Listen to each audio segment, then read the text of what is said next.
All right, with all the talk on vaccinations, the other voices opposed to masks and lockdown measures are now joining those who disagree with the use of vaccinations.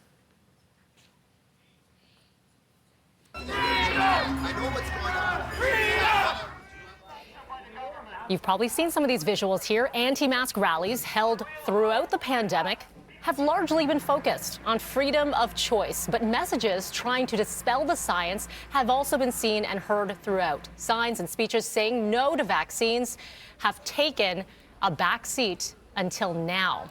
Joining me, City News reporter Mark McAllister, who's been following this movement. We've seen them in the streets of Toronto and where you are, Mark, this morning at Yonge Dundas Square, the site of one of many protests that we have seen. So, how do these messages of anti-mask, anti-science, anti-vaccine, how do they all overlap right now? Well, it's interesting to see it throughout these rallies. We know we've seen signs occasionally referring to these vaccines, but they do overlap, and it's because of the anti-government messaging and the anti-science messaging, as you were talking about. A lot of these anti-mask groups have often talked about how these masks will cut off your oxygen level and prevent people from actually being able to breathe. We heard that from the very beginning. But the anti-vax movement has been around for a very long time, and the claims that vaccinations cause autism and they have the ability to inject other things into your system. It's obviously all been discounted by medical professionals, but we had a chance to speak with a philosophy professor from the University of Guelph, and here was her take on why these messages seem to overlap.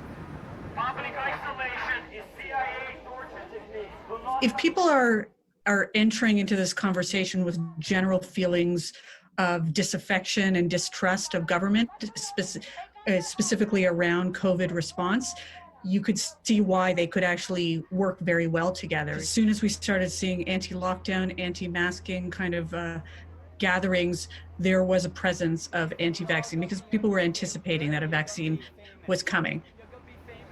So we're not immune to this either, Mark, and I can say any time we do COVID-19 coverage, we hear online from a lot of people who are trying to discount any of the information that we provide from our medical officials. And how do they combat that, though? Do you get through to that side of the argument, or is it just going to happen regardless?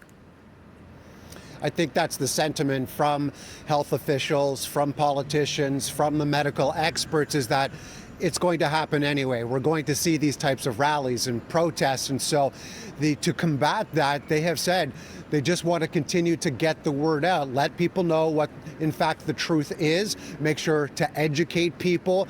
It's important to do that. It has been important to do that over the 9 months previous. But now that we're seeing these vaccines rolling out and we're seeing people that are maybe a little bit hesitant as a result of these vaccines being made available, they want to make sure that people understand what the vaccines are for and what they're going to do for people exactly. And then hopefully when the time comes that everybody has access to them, that they will go ahead, get their shot, and hopefully we can get to a point where COVID-19 is obviously lowered to a level where it can be under control. Would love to see that day, Mark. As always, citynews.ca for more information and City News at 5 and 6 for your full report. Appreciate your time. Thank you.